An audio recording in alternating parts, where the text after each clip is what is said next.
आज प्रधानमंत्री मोदी ने यूएई की राजधानी अबू धाबी में पहले हिंदू मंदिर का उद्घाटन किया है और इस भव्य मंदिर के गर्भगृह में स्थापित अक्षर पुरुषोत्तम महाराज की प्रतिमा को पुष्पांजलि अर्पित की और वो वहां इस मंदिर की वैश्विक आरती में भी आज शामिल हुए हैं। तस्वीरें आप देखिए।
सात शिखर, 12 सामरण, 402 स्तंभों से बना यह बीएपीएस हिंदू मंदिर अपने आप आकर्षक और प्रभावक है।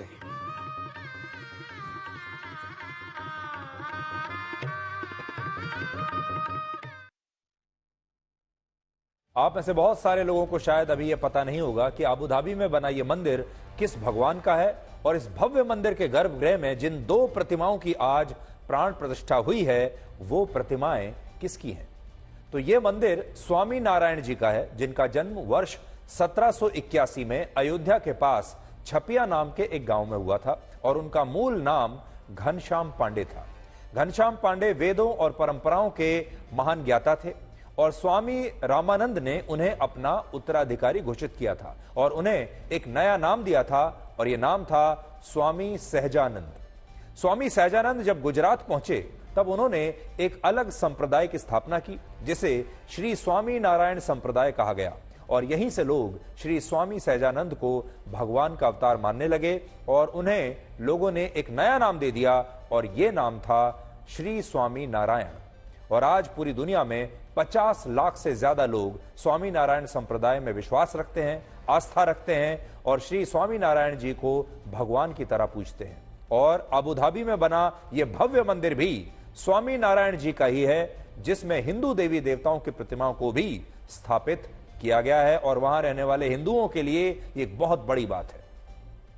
हालांकि इस मंदिर के मुख्य गर्भगृह में जिन दो प्रतिमाओं की प्राण प्रतिष्ठा हुई है उनमें एक प्रतिमा श्री स्वामी नारायण जी की है और दूसरी प्रतिमा उनके प्रमुख शिष्य की है जिन्हें गुणातीनानंद कहते हैं। और जिस संस्था ने 700 करोड़ रुपए की लागत से इस मंदिर का निर्माण करवाया है उस संस्था के पहले गुरु गुणातीनानंद जी ही थे, जिनकी प्रतिमा को इस मंदिर के मुख्य गर्भगृह में स्थापित किया गया है। और इस समय पूरी दुनिया में श्री स्वामी नारायण जी के 1100 से ज्यादा मंदिर हैं और दिल्ली का मशहूर और भव्य अक्षरधाम मंदिर भी श्री स्वामी नारायण का मंदिर ही है। तो अबू धाबी से इस मंदिर में जो प्राण प्रतिष्ठा हुई है, जो पूरा कार्यक्रम है वो अब आप देख चुके हैं। अब हम आपको एमएसपी की उस एबीसीडी के बारे में बताएंगे जिसकी वजह से पंजाब के किसान एक बार फिर से सड़कों पर हैं और इस आंदोलन को देखते हुए राहुल गांधी ने यह ऐलान किया है कि अगर लोकसभा के चुनावों के बाद कांग्रेस पार्टी की सरकार बनती है, अगर यह चुनाव कांग्रेस पार्टी जीतती है तो वो देश के सभी 15 करोड़ किसानों के लिए एमएसपी पर स्वामीनाथन आयोग की उस सिफारिश को लागू कर देंगे जिसके लिए अभी किसान आंदोलन कर रहे हैं। तो आज आप सबके लिए यह जानना बहुत जरूरी है कि किसान आंदोलन कर क्यों रहे हैं, इनकी सबसे बड़ी मांग क्या है और उस मांग को लागू करने में क्या अड़चन है। तो ये जो पूरा आंदोलन है उसमें सबसे बड़ी मांग किसानों की है एमएसपी की मांग। ये एमएसपी को लेकर सरकार बाकायदा एक कानून बनाए और आपको यह समझ में आना चाहिए आज कि ये एमएसपी की राजनीति क्या है और एमएसपी का पूरा एबीसीडी क्या है, किसान क्यों चाहते हैं इस एमएसपी को। राहुल गांधी असल में जिस सिफारिश को लागू करने की इस बार गारंटी दे रहे हैं, वो सिफारिश यूपीए की सरकार में स्वामीनाथन आयोग ने ही की थी। और बड़ी बात यह है कि उस समय यूपीए सरकार ने इस सिफारिश को लागू करने से इनकार कर दिया था और तब यह कहा था कि यह सिफारिश व्यावहारिक नहीं है, इसलिए इसे लागू नहीं किया जा सकता। वर्ष 2010 में यूपीए की सरकार ने राज्यसभा में यह बताया था कि केंद्र सरकार स्वामीनाथन आयोग की उस सिफारिश को लागू नहीं कर सकती जिसमें यह लिखा है कि किसी भी फसल का एमएसपी उसकी लागत का 1.5 गुना यानी 50% ज्यादा होना चाहिए। तो मैं आपको वो कागज आज पढ़कर सुनाता हूं और ये मैंने राज्यसभा में जो प्रश्न पूछे जाते हैं और फिर सरकार जो जवाब देती है वो पेपर आज मैं अपने साथ लेकर आया हूं और इसी में से पढ़कर मैं आपको बताऊंगा। अब देखिए, ये 16/4/2010 को बीजेपी के सांसद प्रकाश जावड़ेकर उन्होंने यह सवाल पूछा और सवाल में उन्होंने जो कहा, whether government has accepted recommendations of Swaminathan commission regarding calculation of remunerative prices to be paid to farmers. अब देखिए, जवाब में श्री केवी थॉमस जो उस समय कृषि मंत्री थे, उन्होंने क्या जवाब दिया। उन्होंने लिखा, the national commission on farmers under the chairmanship of professor MS Swaminathan has recommended that the minimum support price MSP should be at least 50% more than the weighted average cost of production. The recommendation, however, अब यहां आप ध्यान से सुनिएगा, सरकार कह रही है, यूपी की सरकार, this recommendation, however, has not been accepted by the government because MSP is recommended by the Commission for Agricultural Costs and Prices based on objective criteria and considering variety of relevant factors. Hence, prescribing an increase of at least 50% on cost may distort the market. A mechanical linkage between MSP and the cost of production may be counterproductive in some cases. UPA सरकार के इसी जवाब को आधार बनाते हुए BJP ने अब कांग्रेस पर किसानों से झूठा वादा करने का आरोप लगाया है और कहा है कि कांग्रेस पार्टी एमएसपी पर देश के किसानों को भ्रमित कर रही है। और बीजेपी का यह कहना है कि जब आपकी सरकार थी तब तो आपने ये कह दिया कि एमएसपी को लागू करना व्यवहारिक नहीं है, इससे बाजार खराब हो जाएगा, और अब आप कहते हैं कि अगर हमारी सरकार आ गई तो हम एमएसपी लागू कर देंगे।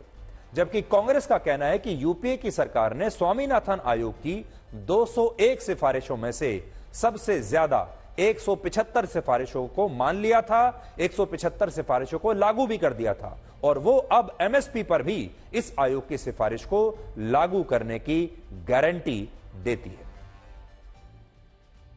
प्रधानमंत्री ने प्रधानमंत्री बनने से पहले 2014 में प्रचार के दौरान ऊंची आवाज में चिल्लाते हुए कहा था, इनपुट कॉस्ट प्लस 50% एमएसपी मैं दूंगा। 10 साल हो गए इस बात को, क्यों नहीं दे रहे? स्वामीनाथन कमीशन की 201 सिफारिशों में से 175 हमने लागू की। आपके जो रिप्लाई में जो मंत्री जी ने कहा था उसमें ये कहा था कि इसको देना पॉसिबल नहीं है, इससे मार्केट डिस्टॉर्ट हो जाएगा। यही आर्गुमेंट आज बीजेपी की तरफ से दिया जा रहा है। पूरा विशेषज्ञों से सलाह ली है। अपने रायपुर अधिवेशन में भी हमने प्रस्ताव पारित किया था कृषि संबंधित, उसमें भी स्पष्ट अपनी मंशा की थी और अब हम पूरी तरह से आश्वस्त हैं कि यह लागू किया जा सकता है। अगर वो कहते हैं कि WTO में से भारत हट जाए, वर्ल्ड ट्रेड ऑर्गेनाइजेशन से भारत अपने आप को अलग कर ले, वो कहते हैं कि FTA रद्द कर दो, फ्री ट्रेड एग्रीमेंट रद्द कर दो, वो कहते हैं स्मार्ट मीटर मत लगाओ, वो कहते हैं कि पराली को जलवायु के क्षेत्र से निकाल दो, कृषि क्षेत्र को निकाल दो, इलेक्ट्रिसिटी अमेंडमेंट बिल में ये बदलाव कर दो। अब ये सारे नए नए मुद्दे जुड़ते जा रहे हैं। हमारा केवल इतना कहना है कि हम इन विषयों पर भी चर्चा करने के लिए तैयार हैं, लेकिन इन पे अन्य लोगों से बात करनी पड़ेगी, राज्य सरकारों से बात करनी पड़ेगी और किसान संस्थाओं से बात करनी पड़ेगी। तो आगे बढ़ने से पहले मैं आपको एक बार फिर से बता देता हूं कि कांग्रेस अब कहती है कि पहले उनकी राय अलग थी और अब उनकी राय अलग है। पहले जब उन्होंने जवाब दिया था, जब उनकी सरकार थी, तो वो कहते थे कि prescribing an increase of at least 50% on cost may distort the market. फिर कहते थे a mechanical linkage between MSP and cost of production may be counter productive in some cases. लेकिन अब कांग्रेस के नेता कहते हैं कि अब उन्होंने अपना होमवर्क अच्छे से कर लिया है और अब उन्हें ऐसा लगता है कि यह लागू किया जा सकता है। यानी पहले जब उनकी सरकार थी तो उन्हें लगता था नहीं किया जा सकता, क्योंकि संसद में लिखकर वो दे रहे हैं ये बात, और अब वो उनका यह मानना है कि अब इसे लागू किया जा सकता है, इसलिए अगर उनकी सरकार आई तो वो इसे लागू कर देंगे। अब आप ये देखिए कि हमारे देश में स्वामीनाथन आयोग की जिस सिफारिश पर इतना विवाद हो रहा है, वो सिफारिश इस एमएसपी के बारे में क्या कहती है। ये सारे लोग आज स्वामीनाथन आयोग की बात क्यों कर रहे हैं, और स्वामीनाथन आयोग ने असल में ऐसा क्या कह दिया था जिसे लेकर किसान भी इतने इमोशनल हैं और सरकारें भी अलग अलग तरह की बातें कर रही हैं। तो अब आप वो भी समझ लीजिए। वर्ष 2006 में जब डॉक्टर एमएस स्वामीनाथन की अध्यक्षता में बने एक आयोग ने यूपीए सरकार को अपनी रिपोर्ट सौंपी, तब उस रिपोर्ट में सबसे बड़ी सिफारिश इस एमएसपी को लेकर ही की गई थी, जिसमें यह बताया गया था कि सरकार किस फॉर्मूले के तहत फसलों का न्यूनतम समर्थन मूल्य तय कर सकती है, उसका फॉर्मूला बताया गया। इस आयोग ने सरकार को कुल मिलाकर 3 फॉर्मूलों के बारे में बताया था, जिनमें से एक फॉर्मूले को कहते हैं A2, जिसका मतलब होता है एग्रीकल्चर कॉस्ट। दूसरे फॉर्मूले को A2+FL कहते हैं, जिसका मतलब होता है agricultural cost plus farmer labour. और तीसरे फॉर्मूले को कहते हैं C2, जिसका मतलब होता है कॉम्प्रिहेंसिव कॉस्ट। तो A2 फॉर्मूले का मतलब यह है कि सरकार को फसलों की लागत के आधार पर उसका एमएसपी तय करना चाहिए। तो मतलब जितनी भी लागत, जितना भी पैसा किसान ने खर्च किया है उस फसल को उगाने में, उसके आधार पर एमएसपी तय होना चाहिए। पहला फॉर्मूला यह है, लागत किसान की जो है वो निकलनी चाहिए। दूसरा फॉर्मूला है A2+FL। इस फॉर्मूले का मतलब यह है कि सरकार फसल की लागत के साथ साथ उस फसल को उगाने के लिए किसानों ने जो मजदूरी की है, उस मजदूरी के हिसाब से फसल का एमएसपी तय करना चाहिए। A2+FL।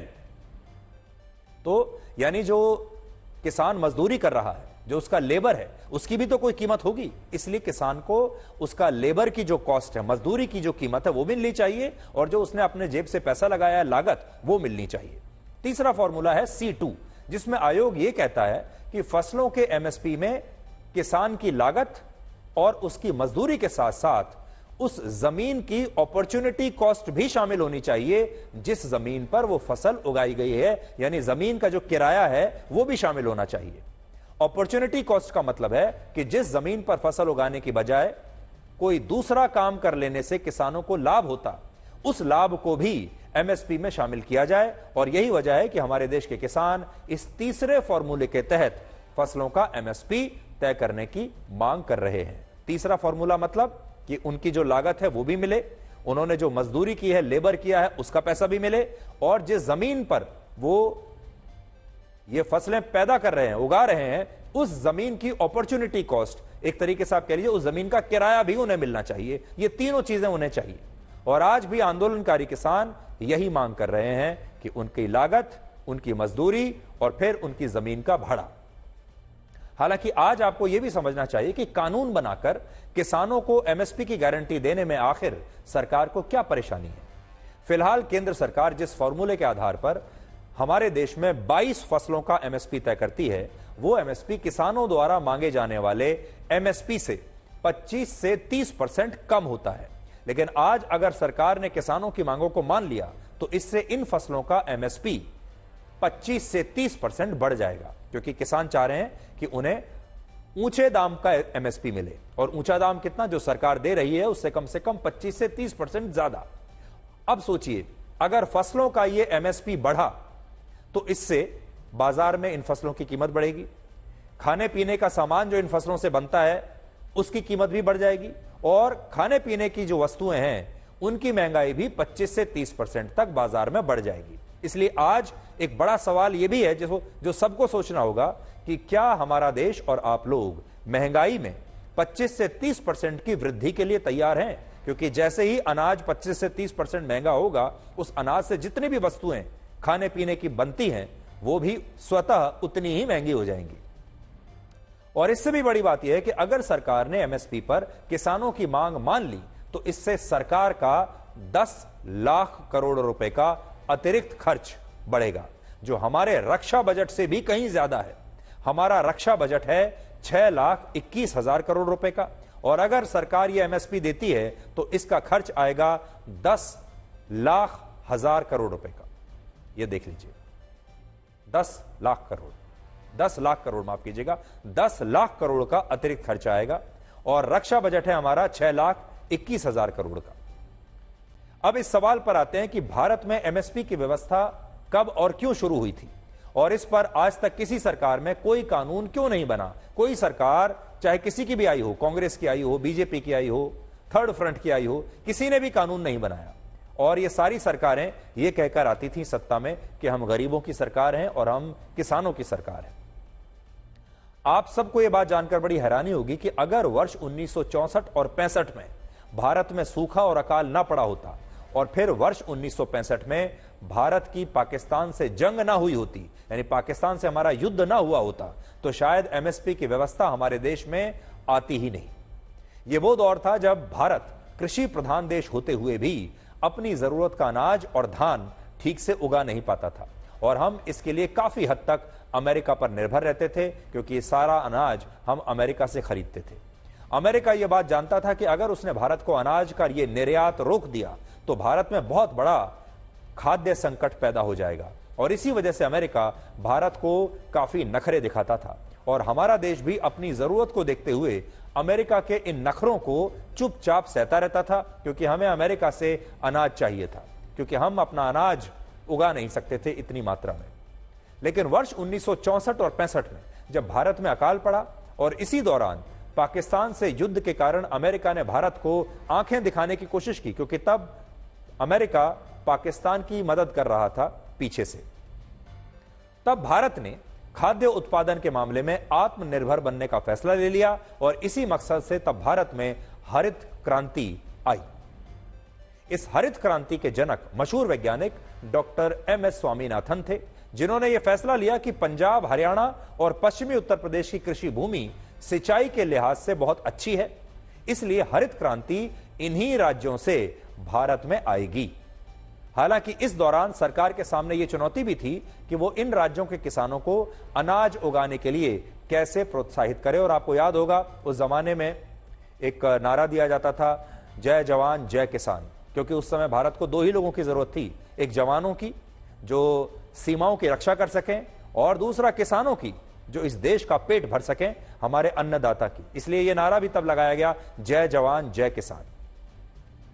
इसी सवाल का जवाब ढूंढते हुए इंदिरा गांधी की सरकार ने एमएसपी का समाधान निकाला, और किसानों से यह कहा कि अगर वो अपनी जमीन पर चावल और अनाज की फसल उगाते हैं तो सरकार उन्हें यह गारंटी देगी कि उन्हें उनकी फसल का मिनिमम सपोर्ट प्राइस यानी एमएसपी मिलेगा।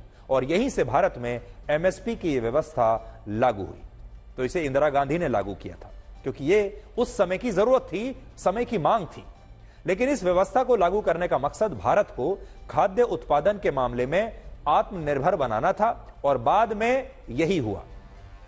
वर्ष 1980 आते आते भारत एक ऐसा देश बन गया जहां धान और अनाज का इतना उत्पादन होने लगा कि हम अनाज का आयात करने वाले देश से अनाज का निर्यात करने वाले देश बन गए। मतलब हमने अपनी जरूरत तो पूरी कर ही ली, अब हमारे पास एक्स्ट्रा अनाज था। और आज भी हम अनाज के मामले में दुनिया के सबसे बड़े देशों में हैं जो कि अनाज का प्रोडक्शन करता है। और क्योंकि भारत ने अपने लक्ष्य की प्राप्ति कर ली थी, इसलिए देश में एमएसपी की व्यवस्था को खत्म करने की मांग होने लगी, और कहा जाने लगा कि जब भारत खाद्य उत्पादन के मामले में आत्मनिर्भर हो चुका है, अब हमारे पास जरूरत से ज्यादा अनाज पैदा हो रहा है, तो फिर एमएसपी की व्यवस्था बंद क्यों नहीं की जाती।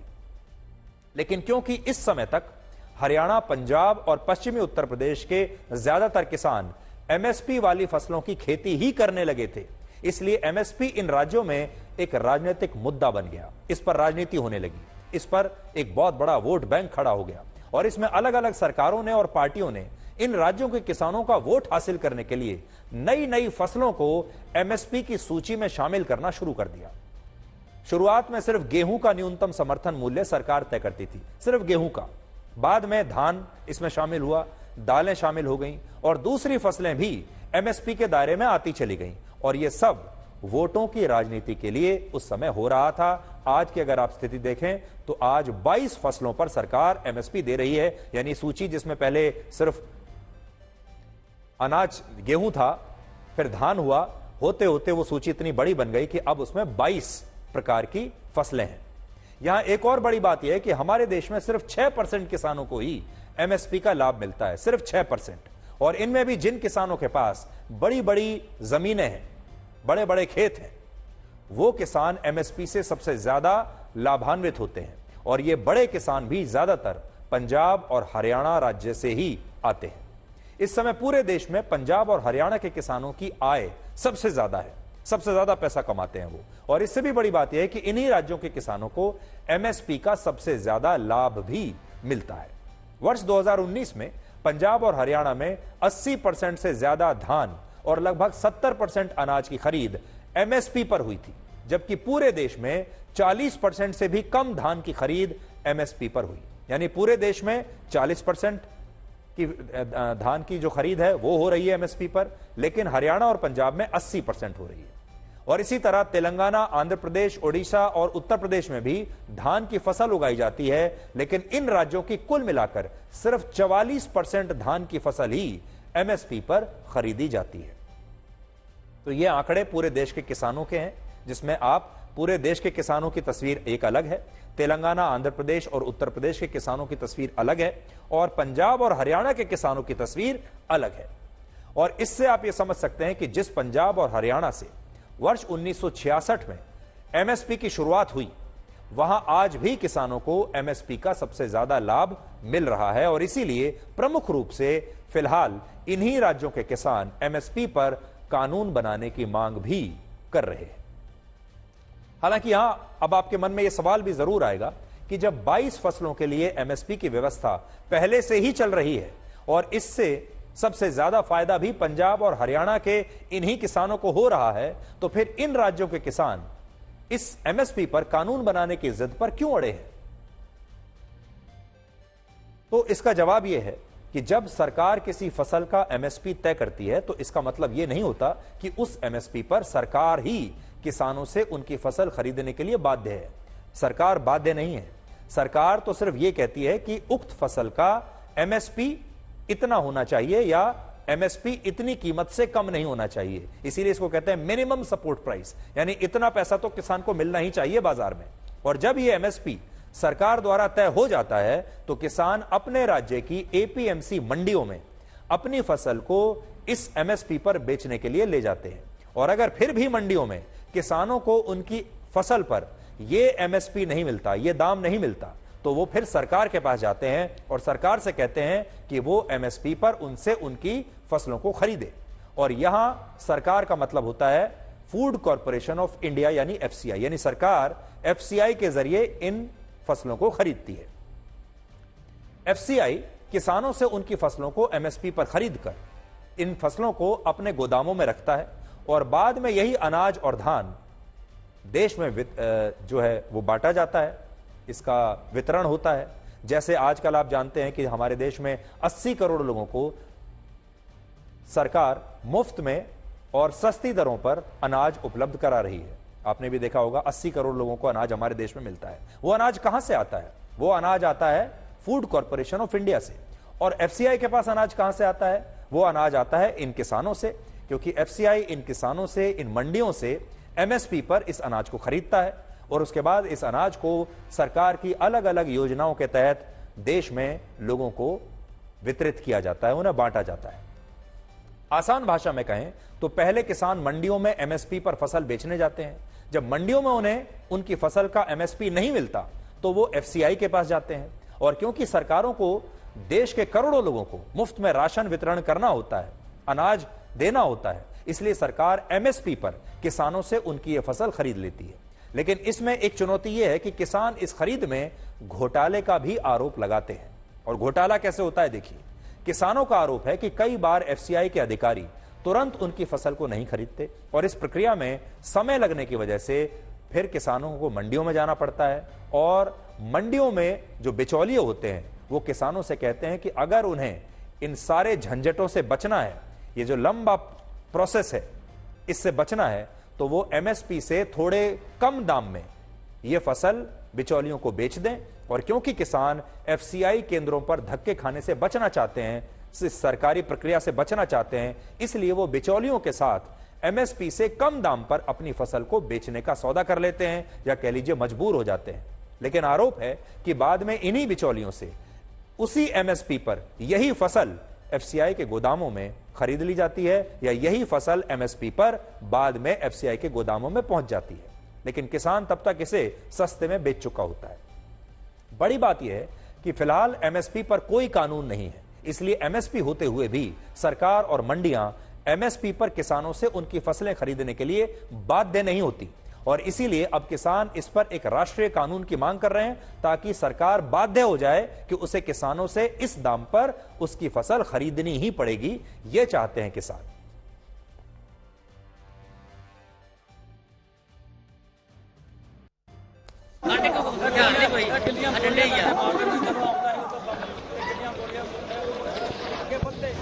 अभी भी जल रही है जैसे।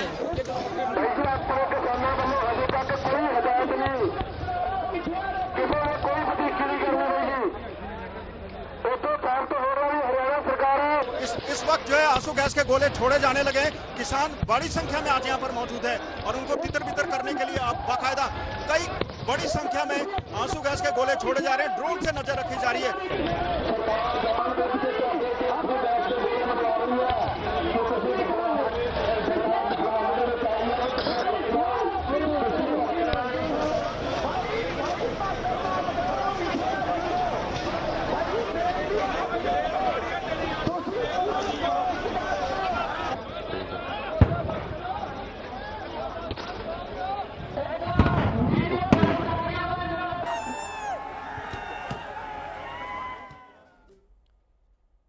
अब एमएसपी पर हो रही इस राजनीति को आप कुछ आंकड़ों के जरिए भी समझ सकते हैं और समझाते हैं आपको। वर्ष 2004 से 2014 के बीच 10 वर्षों में यूपीए की सरकार ने देश के किसानों से उनकी लगभग 55 करोड़ टन फसल एमएसपी पर खरीदी थी, जिसके लिए सरकार ने किसानों को 5.5 लाख करोड़ रुपए का भुगतान किया था। अब इसकी तुलना में देखिए मोदी सरकार ने क्या किया। मोदी सरकार ने इन 9 वर्षों में एमएसपी पर फसलों की यही खरीद 37% बढ़ गई। यानी मोदी सरकार ने यूपीए सरकार के मुकाबले 35% ज्यादा फसलों की खरीदारी की इस एमएसपी पर।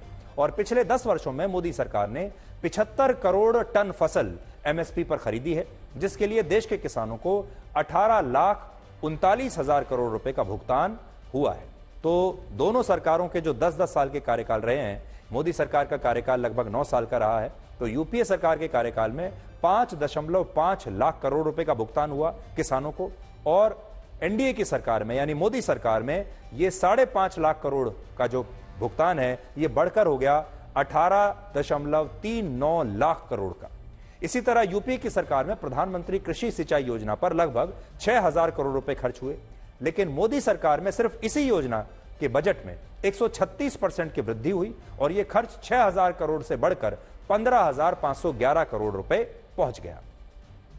यूपीए सरकार में कृषि मंत्रालय का जो बजट होता था, जिसे हम कृषि बजट कहते हैं, वो लगभग 27,000 करोड़ रुपए था, जो अब मोदी सरकार में 1,25,000 करोड़ रुपए हो गया है। तो देखिए, यूपीए सरकार में 27,000 करोड़ और एनडीए सरकार में 1.25 लाख करोड़।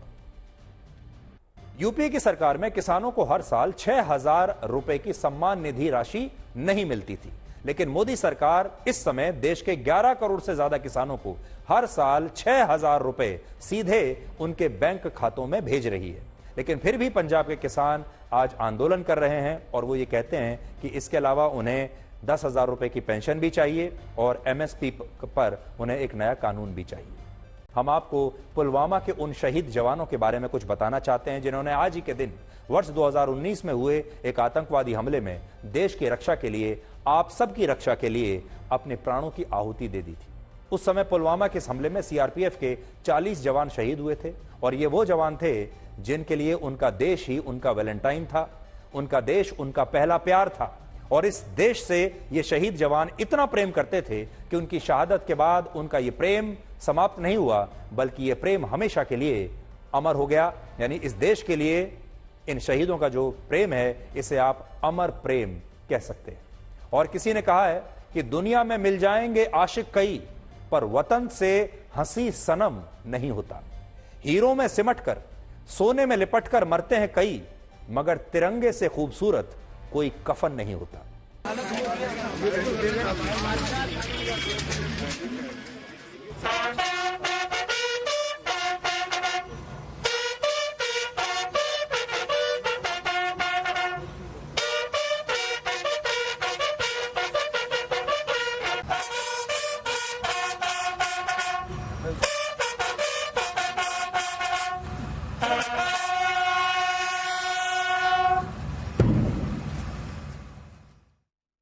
अब वैलेंटाइंस डे के मौके पर हम आपको यह बताएंगे कि क्या जीवन में किसी इंसान से प्यार होना जरूरी है, और जिन्हें अपने जीवन में प्यार नहीं मिला अब वो डिजिटल पार्टनर्स ढूंढ रहे हैं जो आर्टिफिशियल इंटेलिजेंस के जरिए इन लोगों के साथ बातें करेंगे, इन लोगों के अकेलेपन को दूर करेंगे। यानी अकेलापन अब आर्टिफिशियल इंटेलिजेंस के जरिए दूर होगा। और सबसे बड़ी बात यह है कि इस डिजिटल रिश्ते में इमोशनल अत्याचार की मात्रा 0 है।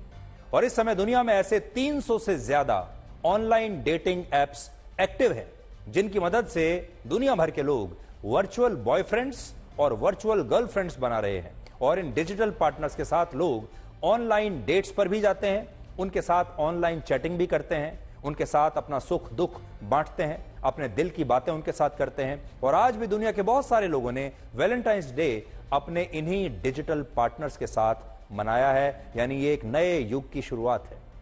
और इन लोगों में चीन, जापान, दक्षिण कोरिया और अमेरिका में भी लोग अब डिजिटल पार्टनर्स के साथ वैलेंटाइंस डे मना रहे हैं। और चीन में तो लोग असली पार्टनर से ज्यादा डिजिटल पार्टनर्स को पसंद कर रहे हैं। और इन लोगों का कहना है कि ये डिजिटल पार्टनर्स ना तो इमोशनल अत्याचार करते हैं, ना ही महंगे महंगे गिफ्ट्स मांगते हैं, ना ही इनकी कोई इमोशनल डिमांड होती है, ना ही कभी इंसानों की तरह रिश्तों में एक दूसरे पर हावी होने की कोशिश करते हैं। यानी लड़ाई झगड़े का कोई सवाल ही नहीं है, नाराजगी का कोई सवाल ही नहीं है। इससे आप ये समझ सकते हैं कि आर्टिफिशियल इंटेलिजेंस की टेक्नोलॉजी अब रिश्तों की परिभाषा को बदल रही है। और इसने अब ऐसे लोगों को रिश्ते बनाने का एक नया विकल्प दे दिया है जो रिश्ते बनाना तो चाहते हैं लेकिन इंसानों के साथ रिश्तों को निभाना नहीं चाहते, क्योंकि रिश्तों को निभाना बहुत मुश्किल होता है, रिश्ते निभाना आसान काम नहीं है। जबकि डिजिटल पार्टनर्स के साथ रिश्ते में लोगों की कोई कमिटमेंट नहीं होती, कोई दबाव नहीं है, कोई स्ट्रेस नहीं है। और इंसानों की तुलना में डिजिटल पार्टनर्स को चुनने की एक बहुत बड़ी वजह अकेलापन भी है। इस दुनिया में शायद ही कोई ऐसा व्यक्ति होगा जो प्यार का भूखा नहीं होगा, जिसे प्यार नहीं चाहिए। सबको प्यार अच्छा लगता है, और जो ये नहीं चाहता होगा कि उसका भी कोई पार्टनर हो जो उसकी चिंता करे, जो उससे अटूट प्रेम करे, जो सुख दुख में उसके साथ खड़ा रहे। सबको एक ऐसा सच्चा दोस्त चाहिए, सबको एक ऐसा पार्टनर चाहिए, सबको अपने जीवन में प्रेम चाहिए। लेकिन इंटरनेट के इस युग में सोशल मीडिया पर तो लोगों के हजारों दोस्त होते हैं, फॉलोअर्स होते हैं, लेकिन असल जीवन में यही लोग सबसे ज्यादा अकेले होते हैं। और यही अकेलापन फिर इन लोगों की जान लेने लगता है। और इस समय पूरी दुनिया में जो सबसे बड़ी समस्या लोगों को आ रही है वो है अकेलेपन की समस्या। लोगों के पास सब कुछ है, रुपया है, पैसा है, टेक्नोलॉजी है, उनके पास स्मार्टफोन है, सोशल मीडिया पर उनके पास हजारों दोस्त हैं जो लगातार अपडेट करते रहते हैं अपना स्टेटस, लेकिन फिर भी ये लोग अकेले हैं। और इसीलिए अब जो लोग दुनिया में अकेलेपन से संघर्ष कर रहे हैं वो डिजिटल पार्टनर्स को अपना नया हमसफर बना रहे हैं। कुछ वर्ष पहले भारत में एक स्टडी हुई थी जिसमें यह पता चला कि 45 वर्ष से ज्यादा उम्र के 20% से ज्यादा लोगों को यह लगता है कि वो बिल्कुल अकेले हैं। हालांकि कड़वा सच ये भी है कि ऑनलाइन डेटिंग भी अब काफी खतरनाक हो गई है, क्योंकि यहां भी अब साइबर अपराधी पहुंच चुके हैं। ऑनलाइन डेटिंग एप्स पर हाल ही में दुनिया के 7 देशों में एक स्टडी हुई और इन देशों में हमारा देश भारत भी था। और इस स्टडी में यह पता चला कि 39% भारतीयों ने डेटिंग एप्स पर जिन लोगों के साथ दोस्ती की थी वो लोग बाद में साइबर ठग निकले। और चिंता की बात यह है कि अब आर्टिफिशियल इंटेलिजेंस और डीप फेक से साइबर ठगी का खतरा और भी ज्यादा बढ़ता जा रहा है। इस पर आज हम आपसे विस्तार में बात करना चाहते थे, लेकिन आज एक बार फिर से समय हमारा समाप्त हो गया। और आगे जिस भी दिन हमें मौका मिलेगा उस दिन हम ये प्यार का जो ब्लैक एंड व्हाइट विश्लेषण है इसे जारी रखेंगे और इसका दूसरा हिस्सा आपको हम जरूर दिखाएंगे। पब्लिक डिमांड पर आपके लिए वही विचार रख रहा हूं जो पिछले साल हमने आपको वैलेंटाइंस डे पर दिया था। गुलाब लाकर देने वाला तो फरवरी के महीने तक ही साथ चलता है, लेकिन उम्र भर का साथ उसी व्यक्ति के साथ चल सकता है जो हर रोज आपको गुलाब के फूल के साथ साथ हरा धनिया भी लाकर दे।